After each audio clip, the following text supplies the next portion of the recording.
నమస్కారం. సిటీ కృష్ణ తేజ వార్తలకి స్వాగతం. ముందుగా వార్తల్లోని ముఖ్యాంశాలు. మేయర్ దంపతుల హత్య కేసు నిందితుడు చింటూ లొంగుబాటు, పోలీస్ కస్టడీకి అనుమతించిన కోర్టు. అల్పపీడన ప్రభావంతో జిల్లాలో వర్షాలు, ఆందోళనలో తూర్పు మండలాల ప్రజలు. కార్తీక సోమవారంతో శివాలయాలకు క్యూ కట్టిన భక్తులు, నేతి దీపాలతో మొక్కులు తీర్చుకున్న మహిళా భక్తులు. సాహితీవేత్త వెంకట శివయ్య రచించిన నవ్య కావ్య రత్నాల పుస్తకం ఆవిష్కరణ, వెంకట శివయ్య సాహితీ సేవను కొనియాడిన వక్తలు. ఘనంగా గురజాడ శతవర్ధంతి వేడుకలు, గురజాడ మార్గం నేటికి ఆదర్శం. ఎమ్మెల్సీ శ్రీనివాసులరెడ్డి. చిత్తూరు మేయర్ దంపతుల హత్య కేసులో ప్రధాన నిందితుడైన చింటూ అలియాస్ చంద్రశేఖర్ అనూహ్యంగా కోర్టులో లొంగిపోయాడు. 14 రోజుల జ్యుడిషియల్ కస్టడీకి కోర్టు ఆదేశించడంతో చింటూను పోలీసులు కడప సెంట్రల్ జైలుకు తరలించారు. చిత్తూరు మేయర్ కట్టారి అనురాధ, ఆమె భర్త కట్టారి మోహన్ దంపతుల హత్య కేసులో ప్రధాన నిందితుడైన చింటూ గత 16 రోజులుగా పోలీసులకు తప్పించుకుని తిరుగుతున్నాడు. అయితే రాష్ట్ర ప్రభుత్వం ఈ కేసును ప్రతిష్టాత్మకంగా తీసుకోవడంతో పోలీసులు చింటూ కోసం ముమ్మరంగా గాలింపు చర్యలు చేపట్టారు. అదే కాక చింటూ ఇతర దేశాలకు పారిపోకుండా ఉండేలా పోలీసులు అతని పాస్పోర్ట్ను బ్లాక్లో పెట్టారు. దాంతో చింటూకు అన్ని దారులు మూసుకుపోయాయి. సోమవారం ఉదయం కట్టారి దంపతుల హత్య కేసులో 3 అరెస్ట్ చేస్తున్నట్లు పోలీసులు మీడియాకు తెలిపే సమయంలో ప్రధాన నిందితుడు చింటూ అనూహ్యంగా తన వ్యక్తిగత లాయర్ యోగానంద్ సహకారంతో చిత్తూరులోని 4వ అదనపు జూనియర్ సివిల్ జడ్జి ముందు లొంగిపోయారు. ఈ విషయం తెలియగానే కట్టారి అనుచరులు కోర్టు వద్దకు భారీ సంఖ్యలో పాల్గొన్నారు. చింటూను ఉరి తీయాలని, న్యాయవాదులు ఎవరూ సహకరించరాదని నినాదాలు చేస్తూ కోర్టు ముందు రోడ్డుపై బైఠాయించి ధర్నా చేశారు. దాంతో కోర్టు వద్ద ఉద్రిక్త పరిస్థితి నెలకొంది.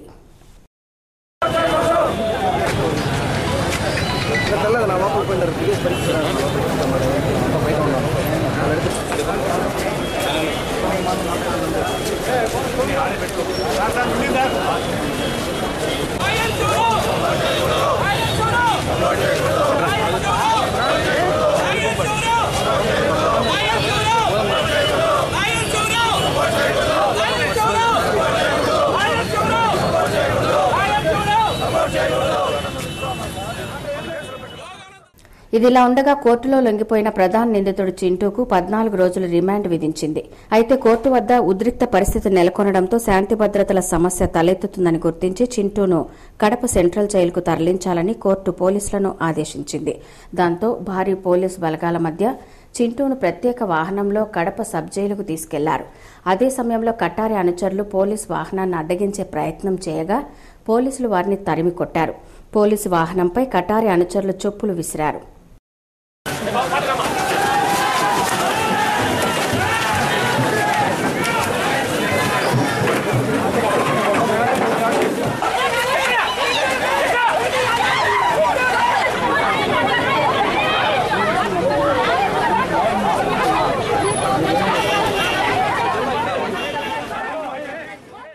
కట్టారి దంపతులను హత్య చేసిన చింటూను ఉరితీయాలని కట్టారి అనుచరులు పెద్ద ఎత్తున నిరసన తెలిపారు. చింటూను కడప సబ్ జైలు తరలించడంతో చిత్తూరు నగరంలో నెలకొన్న ఉద్రిక్త పరిస్థితి కాస్త తగ్గింది. పోలీసులు తమ కస్టడీకి అనుమతించాలని వేసిన అప్పీలును కోర్టు అనుమతించింది. దాంతో చిత్తూరు పోలీసులు చింటూను మంగళవారం తన కస్టడీలోకి తీసుకుని విచారించే అవకాశం ఉంది. బంగాళాఖాతంలో ఏర్పడిన అల్పపీడన ప్రభావంతో జిల్లాలో భారీగా వర్షాలు పడుతున్నాయి. దీని కారణంగా జిల్లాలోని తూర్పు మండలాలు ప్రజలు తీవ్ర ఇబ్బందులు ఎదుర్కొంటున్నారు.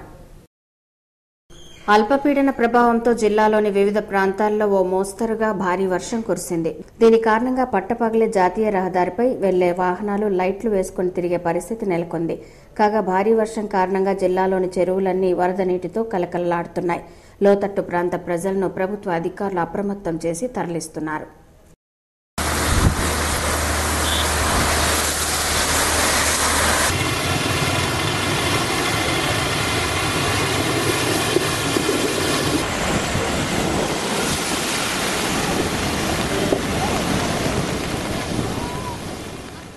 కార్తీక సోమవారం సందర్భంగా శ్రీకాళహస్తీశ్వరాలయం భక్తులతో కిటకిటలాడింది. మహిళలు భక్తి శ్రద్ధలతో నేతి దీపాలు వెలిగించి మొక్కులు తీర్చుకున్నారు. కార్తీక మాసం 3వ సోమవారం కావడంతో శ్రీకాళహస్తీశ్వరాలయంలో భక్తుల రద్దీ నెలకొంది. తెల్లవారుజాము నుంచే భక్తులతో ఆలయం కిటకిటలాడింది. ఆలయ ఆవరణంలో మహిళలు ఉపవాస దీక్షలతో నెయ్యి దీపాలను సాంప్రదాయబద్దంగా వెలిగించి పూజలు చేశారు.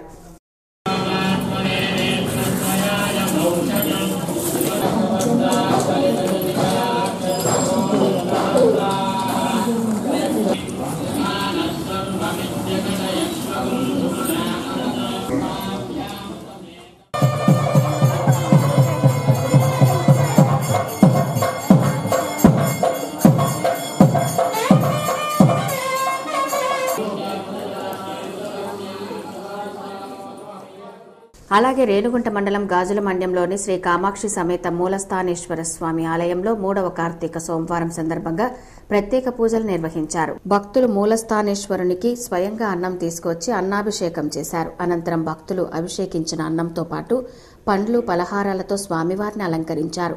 అనంతరం మూలస్థానేశ్వరుణ్ణి భక్తులు దర్శించుకున్నారు.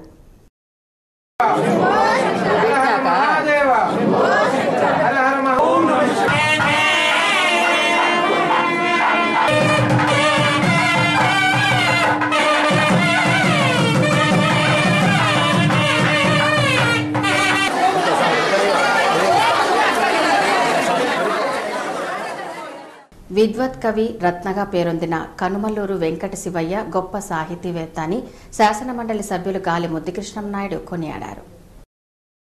సోమవారం తిరుపతిలోని రాష్ట్రీయ సంస్కృత విద్యాపీఠం ఆడిటోరియంలో సాహితీ యజ్ఞ శుభ సమానపు తిరునాళ్లలో శివయ్య రచించిన నవ్యకావ్య రత్నాల పుస్తకావిష్కరణ జరిగింది.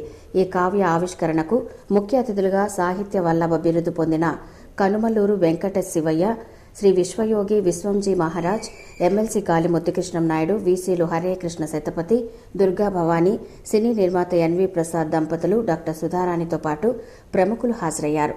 అనంతరం కవి దంపతులకు అతిథులు సన్మానం చేశారు. ఈ కార్యక్రమంలో ఎన్వి మహాలక్ష్మి ప్రసాద్, సముద్రాల లక్ష్మణయ్య, మేడసాని మోహన్, అరుణాచలం, లలిత కుమారి పాల్గొన్నారు. ఆధునిక భాషా సాహిత్యానికి వైతాళికుడు గురజాడ అప్పారావు అని శాసనమండలి సభ్యులు శ్రీనివాసరెడ్డి కీర్తించారు. నవయుగ సాహిత్యానికి ఆదర్శప్రాయులైన గురజాడ శతవర్ధంతి వేడుకలను సోమవారం తిరుపతిలోని నెహ్రూ మున్సిపల్ హైస్కూల్లో నిర్వహించారు. ఐద్వా డివైఎఫ్ఐ ప్రజానాట్య మండలి సంయుక్త ఆధ్వర్యంలో జరిగిన కార్యక్రమానికి ముఖ్య అతిథిగా ఎమ్మెల్సీ శ్రీనివాసులరెడ్డి హాజరై విద్యార్థులను ఉద్దేశించి ప్రసంగించారు. గురజాడ సాహిత్యం సమాజానికి ఆదర్శమని, ఆధునికతకు ఆయన మారుపేరని ఎమ్మెల్సీ ప్రశంసించారు. ఆధునిక మహిళా చరిత్రను పునర్నిర్మిస్తుందని 100 ఏళ్ల క్రితమే నమ్మిన గొప్ప వ్యక్తిని కొనియాడారు. ఈ కార్యక్రమంలో యాదగిరి, సాయిలక్ష్మి, గజేంద్ర, జయచంద్ర పాఠశాల ఉపాధ్యాయులు, విద్యార్థులు పాల్గొన్నారు. వారి వర్ధంతి సందర్భంగా ఆనాడు మహిళల పట్ల చూపుతున్న ఆకృత్యాలు, బాల్య వివాహాలకు వ్యతిరేకంగా వితంతు వివాహాల పునర్వివాహాలకు నాంది పలికిన ఆయన ఈ రోజుకి కూడా మహిళా లోకానికి ఆదర్శంగా ఉన్నాడు.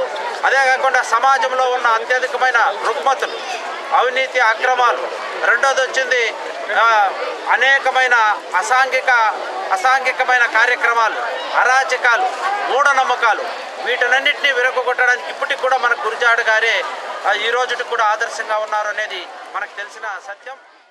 వర్షాలకు నిరాశ్రయులైన ప్రతి ఒక్కరిని చంద్రబాబు నాయుడు ప్రభుత్వం ఆదుకుంటోందని తెలుగుదేశం పార్టీ రాష్ట్ర కార్యదర్శి నరసింహ యాదవ్ అన్నారు. తిరుపతి 12వ వార్డులో నిరుపేదలకు రాష్ట్ర ప్రభుత్వం అందించిన 25 కేజీల బియ్యం, పప్పు తదితర వస్తువులను ఆయన అందజేశారు. ఈ సందర్భంగా ఆయన మాట్లాడుతూ నెల రోజులుగా కురుస్తున్న వర్షాలకు పనులు లేక నగర ప్రజలు అవస్థలు పడుతున్నారని అన్నారు. వీరి కోసం రాష్ట్ర ప్రభుత్వం బియ్యం, పప్పు, చింతపండు, నూనె తదితర వస్తువులు ఉచితంగా అందజేస్తున్నారని అన్నారు. ప్రతి ఒక్కరూ తెలుగుదేశం ప్రభుత్వంను ఆశీర్వదించాలని కోరారు. ఉన్నతాధికారి పని ఒత్తిడిని తాళలేక సమాచార పౌర సంబంధాల శాఖలో అటెండర్గా పనిచేస్తున్న వి రాంప్రసాద్ ఆత్మహత్యాయత్నానికి పాల్పడ్డారు. తోటి ఉద్యోగుల కథనం మేరకు తిరుపతిలోని ప్రభుత్వ సమాచార పౌర సంబంధాల శాఖ కార్యాలయంలో వి రాంప్రసాద్ అటెండర్గా పనిచేస్తున్నాడు. అదే శాఖలో సహాయ సంచాలకులుగా పనిచేస్తున్న మణిరాం వేధింపులను తాళలేక సోమవారం వి రాంప్రసాద్ పెట్రోల్ పోసుకుని ఆత్మహత్యాయత్నంకు పాల్పడుతుండడాన్ని గుర్తించిన తోటి సిబ్బంది అతన్ని రక్షించారు. విధులు సక్రమంగా నిర్వహించలేదంటూ మెమో ఇవ్వడంతో బాధితుడు మనస్తాపం చెంది ఈ అఘాయిత్యానికి ప్రయత్నించినట్లు తోటి ఉద్యోగులు తెలిపారు. ఇస్తే అబ్బాయి బాధపడి వాళ్ళ ఆఫీసర్తో మాట్లాడి, ఏం సార్ నేను 24 hours పనిచేస్తున్నాను కదా, 24 hours నేను పని చేసినా కూడా నాకు నిమ్మ కాగితం తెలిసి అబ్బాయి వెళ్ళిపోయి ప్రసవతో చెప్పి అబ్బాయి సూసైడ్ అటెంప్ట్ చేసినాడు. ఆఫీసర్కి వచ్చి పెట్రోల్ పోసుకున్నాడు. అంత లోపల మేము చూసుకునేసి మేము పట్టుకునేసినాము. అబ్బాయి బాగా చేయమంటే మేము 24 hours పని చేసినాడు. ఆఫీసర్ పని అంతా వాడు చేయాలి. యాక్చువల్గా లైబ్రరీను కలెక్టర్ ఉంటే నైట్ అవుట్ ఉన్నా, సీఎం ప్రోగ్రామ్ వచ్చినా, న్యూస్ ప్రోగ్రామ్ వచ్చినా, పేపర్ కటింగ్, పేపర్ ఎత్తుకుని ఏదంతా అధికారులు చేయాల్సిన పని ఆయన అటెండర్లు చేయమంటారు. కానీ అటెండర్లు చేస్తారు. 24 hours పని చేసినా కూడా పని చేయలేదనేసి ఆ మరిగా నెమోలు ఇచ్చేది, శాలరీ లేట్గా సైన్ చేసేది, ఆ మరి చేస్తాడు. ఆ మరి వేధిస్తూ ఉంటే ఆ అబ్బాయి బాధపడి సూసైడ్ అటెంప్ట్ చేసినట్టు. కండలేరు ప్రాజెక్టును నిలుపుదల చేస్తూ ప్రభుత్వం విడుదల చేసిన జీవోను వెంటనే రద్దు చేయాలని అఖిలపక్షం నాయకులు డిమాండ్ చేశారు. జీవో నెంబర్ 13ను వ్యతిరేకిస్తూ సోమవారం తిరుపతి ప్రెస్ క్లబ్ లో అఖిలపక్షం సమావేశం జరిగింది. ఈ సమావేశంలో వామపక్ష పార్టీ నాయకులు, వైకాపా నాయకులు, జేఎస్పీ నాయకులు పాల్గొన్నారు. జిల్లా ప్రజల దాహార్దిని తీర్చడానికి గత ముఖ్యమంత్రి కిరణ్ కుమార్ రెడ్డి కండలేరు ప్రాజెక్టు నిర్మాణంకు శ్రీకారం చుట్టడం జరిగిందని అఖిలపక్షం నాయకులు గుర్తు చేశారు. అయితే ప్రస్తుతం అధికారంలో ఉన్న ప్రభుత్వం నిర్మాణంలో జాప్యం జరుగుతోందన్న కారణంతో ప్రాజెక్టునే రద్దు చేస్తూ జీవో విడుదల చేయడం దారుణమన్నారు. జిల్లాకు ప్రాజెక్టును సాధించేంత వరకు పోరాటం సాగిస్తామని, దీనిలో భాగంగా డిసెంబర్ 10వ తేదీన అఖిలపక్షం ఆధ్వర్యంలో దీక్ష చేపడుతున్నట్లు చెప్పారు. ఈ సమావేశంలో రామానాయుడు, పెంచలయ్య, కుమార్ రెడ్డి, నవీన్ కుమార్ రెడ్డి, ఎంవీఎస్ మాణి, గోపి, పురుషోత్తం రెడ్డి, ప్రభాకర్ పాల్గొన్నారు. చంద్రబాబు నాయకత్వంలో విడుదల చేసింది. చిత్తూరు జిల్లా ఏదో ఈ మధ్యలో 4 రోజులుగా వర్షాలు పడతా ఉంటే బాగా వచ్చేసింది అనుకుంటున్నారు. కండలేరు నుంచి పైప్ లైను 42 మండలాలకి, వేలాది గ్రామాలకి త్రాగునీటి సౌకర్యం కోసం ఏర్పాటు చేయబడినటువంటి కండలేరు పైపు లైను చిత్తూరు జిల్లాకు వరం లాంటిది. శాశ్వత పరిష్కార మార్గం త్రాగునీటి కోసం పెట్టినటువంటి కిరణ్ కుమార్ రెడ్డి పెట్టినటువంటి ఈ పథకాన్ని రాజకీయ ఉద్దేశంతో టెండర్లలో పర్సంటేజ్ లేదను, ఈ విధమైనటువంటి ప్రజా వ్యతిరేక గత 15 ఏళ్ళుగా వర్షాలు లేవు, వర్షం పడింది. ఈ ప్రభుత్వం వచ్చిన తర్వాతనే దాదాపు 3000 గ్రామాలకి తాగేదని నీళ్ళు లేకపోతే ప్రతి నెల 5 కోట్ల రూపాయల మీద ఖర్చు పెట్టి ప్రభుత్వమే ట్యాంకుల ద్వారా నీళ్లు సప్లై చేసిన విషయం మనకు తెలుసు. ఊర్లలో తాగేదని నీళ్లు లేక, పశువులకు నీళ్లు లేక ఊర్లు వదిలి వలసపోతున్న జనం ఈ జిల్లాలో లక్షల సంఖ్యలో ఉన్న విషయం మనకు తెలుసు. ఈ జిల్లాలో 25 లక్షల లీటర్ల పాలు ఉత్పత్తి అవుతాయి. ఆవులకి నీళ్లు లేకుండా కూడా బాధపడిన పరిస్థితి చూసాం. తిరుపతిలో జరిగే జనచేతన యాత్రలో టీడీపీ అనుబంధ విభాగాలు పాల్గొని విజయవంతం చేయాలని టీఎన్టీయూసీ నగర అధ్యక్షులు రెడ్డప్పనాయుడు కోరారు. సోమవారం తిరుపతిలో జరిగిన విలేకరుల సమావేశంలో ఆయన మాట్లాడారు. డిసెంబర్ 1వ తేదీ నుండి 14వ తేదీ వరకు తిరుపతిలో జరిగే జనచేతన యాత్రను జయప్రదం చేయాలని కోరారు. ప్రభుత్వ సంక్షేమ పథకాలను ప్రజలకు తెలియజేయడానికి క్షేత్రస్థాయిలో టీడీపీ బలోపేతానికి టీఎన్టీయూసీ కృషి చేస్తుందని చెప్పారు. ఈ విలేకరుల సమావేశంలో టీఎన్టీయూసీ నాయకులు గిరి, సుబ్రహ్మణ్యం, కవిత, సుబ్రహ్మణ్యం రెడ్డి పాల్గొన్నారు. జన చైతన్య యాత్రను ప్రారంభం చేయడం జరిగింది. అదేవిధంగా షెడ్యూల్ కూడా నేను ప్రకటించారు ఎమ్మెల్యే గారు. అందులో భాగంగానే రేపటి నుంచి 13వ తేదీ వరకు ప్రతిదినము 4 డివిజన్లలో 4 ఏరియాల్లో కూడా జనచైతన్య యాత్రలో తెలుగుదేశం పార్టీ తరఫున ఎమ్మెల్యే గారు షెడ్యూల్ ఇచ్చారు. అందులో భాగంగానే మేము కూడా టీఐటీసీ అంటే ప్రభుత్వం అనేకమైన సంక్షేమ పథకాలు పార్టీ తరఫుననే ప్రజలు చెప్పాల్సి ఉంటుంది. అదేవిధంగా ప్రభుత్వంలో భాగమైన కార్మిక శాఖ నుండి కూడా పలు విధాలైన అభివృద్ధి పథకాలు కార్మికులకు అందించడం జరిగింది. అవన్నీ కూడా మీకు వాళ్ళకి అందరికీ కూడా జనచైతన్య యాత్రలో టీఎన్టీసీ నాయకులుగా మా వంతు బాధ్యత ఉంది కాబట్టి మేము అక్కడ పాల్గొని కార్మికులకు కావాల్సిన ఏమైనా సంక్షేమ పథకాలు పెట్టారు, ఎక్కడ అందినాయి, ఇంకేమైనా అందాల్సి ఉంటే కూడా వాళ్ళు మేము తెలియజేసి వాళ్ళ చైతన్యపరిచి ఆధునిక సాంకేతిక పరిజ్ఞానంతో నెలకొల్పిన 7 హిల్స్ ఆసుపత్రిని డిసెంబర్ 2వ తేదీన ప్రారంభిస్తున్నామని సంస్థ చైర్మన్ డాక్టర్ శ్రీహరి తెలిపారు. అత్యాధునిక సాంకేతిక పరిజ్ఞానంతో నెలకొల్పిన సాయి 7 హిల్స్ ఆసుపత్రిని రాష్ట్ర ముఖ్యమంత్రి నారా చంద్రబాబు నాయుడుచే ప్రారంభిస్తున్నట్లు డాక్టర్ శ్రీహరి మీడియా సమావేశంలో తెలిపారు. మెట్రో సిటీ నగరాలలోని కార్పొరేట్ ఆసుపత్రులు అందించే ఆధునిక వైద్య చికిత్స సదుపాయాలను రాయలసీమ వాసులకు అందుబాటులో ఉంచుతున్నామని తెలిపారు. డాక్టర్స్ అయితేనేమి, స్టాఫ్ అయితేనేమి తీసుకుని అన్ని రోగులందరికీ కూడా అతి తక్కువ సమయంలో అన్ని వ్యాధి నిర్ధారణ పరీక్షల్ని మనకి వాళ్ళకి సంబంధించినటువంటి రిపోర్ట్స్ అయితే ఇవన్నీ కూడా అందించేసి మొత్తం వాళ్ళకి SMS ద్వారా తెలియజేస్తాము. కానీ టెక్నాలజీని వాడి మనం ఎంతవరకు అయితే పేషెంట్కి టైం సేవ్ చేయగలం అంతవరకు చేయాలని చెప్పిన తలంపుతో ఈరోజు ఈ 7 హాస్పిటల్లో అన్నీ కూడా కంప్యూటరైజ్ చేసేసి రిపోర్ట్స్ ఇచ్చేస్తున్నాం. దీన్ని మీరు మాకు ఇదే సహాయ సహకారాలు ముందు ఇచ్చినట్లుగానే ఇచ్చి మమ్మల్ని ఆశీర్వదించాలని చెప్పని అందరినీ కోరుకుంటూ దీన్ని ఆహ్వానం భావించి ఆ రోజు డిసెంబర్ 2వ తారీఖు బుధవారం సాయంత్రం 4 గంటలకి మీరందరూ వస్తారని చెప్పారు. టీడీపీ నాయకులు కేబుల్ ఆపరేటర్ కొండబాల 6వ వర్ధంతి సందర్భంగా అన్నదాన కార్యక్రమాన్ని నిర్వహించారు. సోమవారం కొండబాల కుటుంబ సభ్యులు తిరుమల బైపాస్ రోడ్లోని ఆంజనేయ స్వామి ఆలయం వద్ద అన్నదాన కార్యక్రమాన్ని నిర్వహించారు. ప్రతి ఏటా వర్ధంతి జయంతి రోజున పలు రకాల సేవా కార్యక్రమాలను నిర్వహిస్తున్నట్లు కొండబాల కుమారుడు విష్ణు సుదర్శన్ తెలిపారు. ఈ కార్యక్రమంలో కొండబాల కుటుంబ సభ్యులతో పాటు టీడీపీ నాయకులు విజయకుమారి, ప్రభాకర్, కవిత, నాగమణి తదితరులు పాల్గొన్నారు. మా మిత్రులు కొండబాల 86వ వర్ధంతి కార్యక్రమం ఆంజనేయ స్వామి గుడి దగ్గర అన్నదాన కార్యక్రమం ఏర్పాటు చేశారు. అలాగే కొర్లగుంటలోని కల్పవృక్ష గణపతి ఆలయం వద్ద కొండబాల వర్ధంతి సందర్భంగా కేబుల్ ఆపరేటర్ వెంకటేష్ ఆధ్వర్యంలో అన్నదాన కార్యక్రమం జరిగింది. విద్యార్థులకు విద్యతో పాటు వారి ప్రతిభకు తగిన ఉపాధి కల్పిస్తూ జిల్లాలో అగ్రగామిగా ఉన్నామని Venkatesh Perumal college of engineering and technology principal Munuswamy తెలిపారు. సోమవారం తిరుపతి ప్రెస్ క్లబ్ లో జరిగిన విలేకరుల సమావేశంలో ఆయన మాట్లాడారు. నాణ్యమైన విద్యను అందిస్తూ విద్యార్థుల భవిష్యత్తుకు బాటలు వేస్తున్నామని తమను ఆదరిస్తున్న జిల్లా ప్రజలందరికీ కృతజ్ఞతలు తెలిపారు. ఈ విలేకరుల సమావేశంలో ఆ కళాశాల సిబ్బంది నాగరాజు, కుమార్, సుబ్బారెడ్డి పాల్గొన్నారు. ఈజీగా కంపెనీ పాయింట్ ఆఫ్ వ్యూలో మా స్టూడెంట్స్ సెలెక్ట్ అవుతున్నారు. రెండోది తీసుకుంటే ఎంఓఈస్ అంటే ఒక కాలేజీకి NAC A grade and NBS ఉండే దానివల్ల అన్ని కంపెనీస్తో రకరకాల కంపెనీస్ ఎంఓఈస్ కూడా చేసుకుంటున్నాం. అంటే like you take the MOEs from the Infosys campus connect MOEs ఒకటి ఉంది మాకు. అట్లాగే మైక్రోసాఫ్ట్ IT అకాడమీతో ఉంది. అట్లాగే ప్రతి టీచర్ కూడా టీచింగ్ క్యాపబిలిటీ ఇంప్రూవ్ చేసేదానికోసం మిషన్ 10X ప్రోగ్రామ్ ఒకటి కండక్ట్ చేస్తాం. It is also one of the embed to our college. So because of this one the teachers can learn the how to improve the teaching skills. అంటే ఇప్పుడున్న స్టూడెంట్స్కి తిరుపతిలో హైకోర్టును ఏర్పాటు చేయాలని డిమాండ్ చేశారు. రాజధాని నిర్మాణం పేరుతో ఒకే ప్రాంతంను అభివృద్ధి చేయడం సరైంది కాదని సోమవారం తిరుపతి పల్లెవీధిలోని న్యాయస్థాన సముదాయం ఎదుట కాంగ్రెస్ ఆధ్వర్యంలో ఒకరోజు దీక్షను చేపట్టారు. అధికార అభివృద్ధి వికేంద్రీకరణతోనే రాష్ట్రంలోని అన్ని ప్రాంతాలు పురోభివృద్ధిని సాధిస్తాయని మాజీ ఎంపీ పేర్కొన్నారు. అంతకుముందు వీరి దీక్షకు సిపిఎం న్యాయవాదులు సంఘీభావం తెలిపారు. ఈ నిరసన దీక్షలో కాంగ్రెస్ నాయకులు శ్రీదేవి, ప్రభాకర్, కుమార్ రెడ్డి, తేజావతి, శాంతమ్మ పాల్గొన్నారు. సాంఘిక సంక్షేమ హాస్టళ్లలోని విద్యార్థులకు రక్షణ కల్పించాలని ఆంధ్రప్రదేశ్ మాల మహానాడు రాష్ట్ర అధ్యక్షులు కల్లూరి చెంగయ్య డిమాండ్ చేశారు. సోమవారం తిరుపతి ప్రెస్ క్లబ్ లో జరిగిన విలేకరుల సమావేశంలో ఆయన మాట్లాడారు. దళితులకు, మహిళలకు, ఉద్యమకారులకు రక్షణ కల్పించడంలో ప్రభుత్వం విఫలం అవుతోందని ఆరోపించారు. గిరిజన ప్రాంతాల్లో బాక్సైట్ త్రవ్వకాలను నిలుపుదల చేయాలని డిమాండ్ చేశారు. ఎస్సీ కార్పొరేషన్ కమిటీలో రాజకీయ కమిటీలను రద్దు చేయాలని డిమాండ్ చేశారు.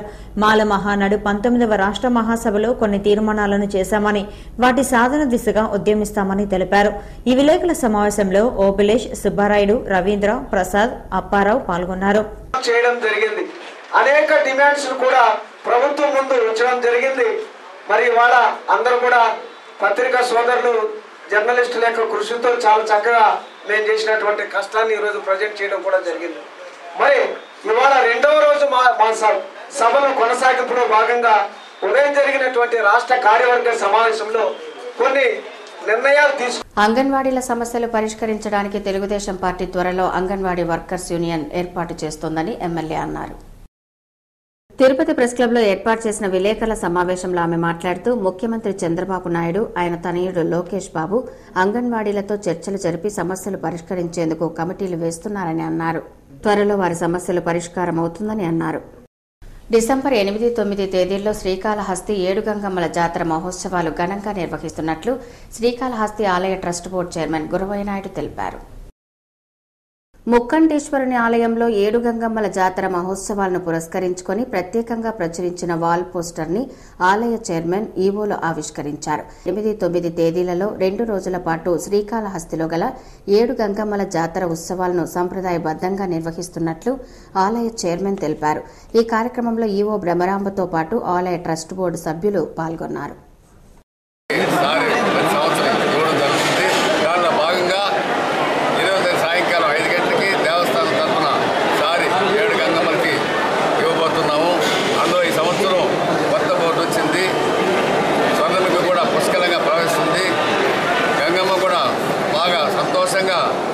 గలగలా ప్రవహిస్తూ ఉంది.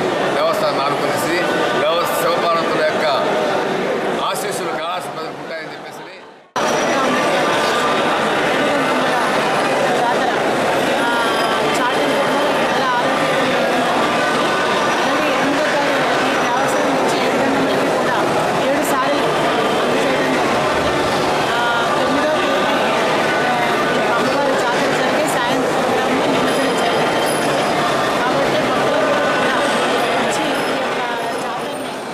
గ్రామీణ వైద్యుల శిక్షణ విషయంగా అవాస్తవ ప్రకటనలు ఎవ్వరూ నమ్మరాదని పారామెడికల్ రాష్ట్ర ఫెడరేషన్ ఉపాధ్యక్షులు డాక్టర్ ప్రసాద్ కె నాయుడు అన్నారు. తిరుపతి ప్రెస్ క్లబ్లో సోమవారం జరిగిన విలేకరుల సమావేశంలో ఆయన మాట్లాడుతూ రాష్ట్రం విడిపోయిన తర్వాత 66,000 మంది పారామెడికల్ శిక్షణకు సిద్దంగా ఉన్నారని అన్నారు. గత ఉమ్మడి రాష్ట్రం అర్ధాంతరంగా శిక్షణను ఆపివేశారని అన్నారు. కానీ పారామెడికల్ శిక్షణ డిసెంబర్ 2వ తేదీ నుంచి స్విమ్స్లో ప్రారంభమవుతోందని, సిఎల్ వెంకట్రావు పేరుతో ప్రకటన వెలువడిందని, ఇది తప్పుడు ప్రకటనగా ఆయన తెలిపారు. ఈ సమావేశంలో జోనల్ సంయుక్త కార్యదర్శి దామోదర్ రెడ్డి తదితరులు పాల్గొన్నారు. మీరంతా రండి అని చిత్తూరులో తెలుగుదేశం పార్టీ ఆఫీసులో మీటింగ్ పెట్టారు. అది ఏం చెప్పారు? అప్పుడు చెప్పేటప్పుడు సెప్టెంబర్ 15 లాస్ట్ ఇయర్ నుంచి క్లాసులు నడుస్తాయని చెప్పారు. తిరిగి సంవత్సరం దాటిపోయింది, డిసెంబర్ కూడా వచ్చేసింది దగ్గరికి. ఇంతవరకు ఏలాంటి క్లాసులు లేవు, ఏలాంటి ఇది లేకుండానే వాళ్ళు పత్రికా ప్రకటనలు ఇస్తూ గ్రామీణ వ్యక్తులందరినీ మోసం చేస్తూ ఉన్నారు. గ్రామాభివృద్ధిలో జన్మభూమి కమిటీలు బాధ్యతాయుతంగా పనిచేయాలని చంద్రగిరి ఎంపీడీఓ డాక్టర్ వెంకటనారాయణ అన్నారు. చంద్రగిరి ఎంపీడీఓ కార్యాలయంలో సోమవారం చంద్రగిరి మండలంలోని గ్రామ పంచాయతీల జన్మభూమి కమిటీ సభ్యుల సమావేశం జరిగింది. ఈ సందర్భంగా ఎంపీడీఓ మాట్లాడుతూ ముఖ్యమంత్రి నారా చంద్రబాబు నాయుడు గ్రామంలో అభివృద్ది గ్రామస్తుల సమక్షంలో జరిపేందుకు జన్మభూమి కమిటీని ఏర్పాటు చేశారన్నారు. కమిటీలోని అందరూ బాధ్యతాయుతంగా వ్యవహరించి ప్రజలకు ప్రభుత్వ సంక్షేమ పథకాలు అందేలా చూడాలని కోరారు. ఈ సమావేశంలో ఎంపీపీ కల్లూరు కుసుమకుమారి, ఎంపీటీసీ సభ్యులు, మండలంలోని జన్మభూమి కమిటీ సభ్యులు, అధికారులు పాల్గొన్నారు. అందరికీ మనవి చేసుకుంటూ, ఇక్కడ ఇంతకుముందే జన్మభూమి కమిటీ సభ్యులను నియమించిన తర్వాత జిల్లా స్థాయిలో చాలా మండలాల్లో ఇప్పటికే నిర్వహించడం జరిగింది. అది మన మండలంలో చంద్రగిరి మండలంలో ఒకసారి జన్మభూమి కమిటీ మెంబర్స్తో సమావేశం జరిపి వారి యొక్క అధికారాలు, బాధ్యతలు, ఏ సలహాలు ఎవరెవరికి ఇవ్వచ్చు అనే అంశాల మీద కొన్ని సూచనలు, సలహాలు ఇవ్వాలనే ఆలోచనతో ఈ కార్యక్రమాన్ని ఏర్పాటు చేయడం జరిగింది. ఇక తిరుమల సమాచారం. తిరుమలలో భక్తుల రద్దీ తగ్గింది. సోమవారం సాయంత్రానికి 40,977 మంది భక్తులు శ్రీవారిని దర్శించుకున్నారు. సర్వదర్శనానికి 3 కంపార్ట్మెంట్లలో భక్తులు వేచి ఉన్నారు. వారికి 2 గంటల దర్శన సమయాన్ని కేటాయించారు. నడకదారి భక్తులు 1 కంపార్ట్మెంట్లో వేచి ఉన్నారు. వారికి గంట వ్యవధిలో దర్శనాన్ని టీటీడీ అధికారులు కల్పిస్తున్నారు. తిరుమలలో మంగళవారం అందుబాటులో ఉండే వసతి సదుపాయాల వివరాలు ఇలా ఉంటాయి. ఉచిత గదులు 14, ₹50 గదులు 905, ₹100 గదులు 30, ₹500 గదులు 10, ₹600 గదులు 8 అందుబాటులో ఉన్నాయి. అలాగే మంగళవారం అందుబాటులో ఉండే ఆర్జిత సేవా టికెట్ల వివరాలు ఇలా ఉంటాయి. వసంతోత్సవం 195, ఆర్జిత బ్రహ్మోత్సవం 45, సహస్ర దీపాలంకరణ సేవా టికెట్లు 225 అందుబాటులో ఉన్నాయి. కాగా సోమవారం తిరుమలకు వచ్చిన భక్తులు 5 లక్షల రూపాయలను అన్నదానం, గో సంరక్షణ ట్రస్టులకు విరాళంగా అందజేసినట్లు టీటీడీ అధికారులు తెలిపారు. పోస్టాఫీస్ ద్వారా భక్తులకు విక్రయించే ప్రత్యేక ప్రవేశ దర్శనం టికెట్ల వివరాలు ఇలా ఉంటాయి. మంగళవారం ఉదయం 10 గంటల నుంచి రాత్రి 7 గంటల వరకు అందుబాటులో ఉండే దర్శన టికెట్ల వివరాలు ఇలా ఉంటాయి. 10 గంటలకు 65, 11 గంటలకు 76, 12 గంటలకు 89, 1 గంటకు 97, 2 గంటలకు 105, 3 గంటలకు 120, 4 గంటలకు 136, 5 గంటలకు 159, 6 గంటలకు 162, 7 గంటలకు 195 అందుబాటులో ఉన్నాయి. Tirupati bullion gold jewellery and silver merchant association సమాచారం మేరకు మంగళవారం లోకల్ బులియన్ మార్కెట్లో బంగారం వెండి ధరలు ఇలా ఉంటాయి. 24 క్యారెట్ల అపరంజి బంగారం 10 గ్రాముల ధర 25,440 రూపాయలు. 22 క్యారెట్ల నగల బంగారం 1 గ్రామ్ ధర 2,379 రూపాయలు. వెండి 1 కేజీ ధర 34,005 రూపాయలు. రీటైల్ వెండి 1 గ్రామ్ ధర 36 రూపాయల 40 పైసలు. వార్తలు ముగించే ముందు ముఖ్యాంశాలు మరోసారి చూద్దాం. మేయర్ దంపతుల హత్య కేసు నిందితుడు చింటూ లొంగుబాటు. పోలీస్ కస్టడీకి అనుమతించిన కోర్టు. అల్పపీడన ప్రభావంతో జిల్లాలో వర్షాలు. ఆందోళనలో తూర్పు మండలాల ప్రజలు. కార్తీక సోమవారంతో శివాలయాలకు క్యూ కట్టిన భక్తులు. నేతి దీపాలతో మొక్కులు తీర్చుకున్న మహిళా భక్తులు. సాహితీవేత్త వెంకట శివయ్య రచించిన నవ్య కావ్య రత్నాల పుస్తకం ఆవిష్కరణ. వెంకట శివయ్య సాహితీ సేవను కొనియాడిన వక్తలు. ఘనంగా గురజాడ శతవర్ధంతి వేడుకలు. గురజాడ మార్గం నేటికి ఆదర్శం. ఎమ్మెల్సీ శ్రీనివాసులరెడ్డి. ఈ వార్తలు ఇంతటితో సమాప్తం. నమస్కారం.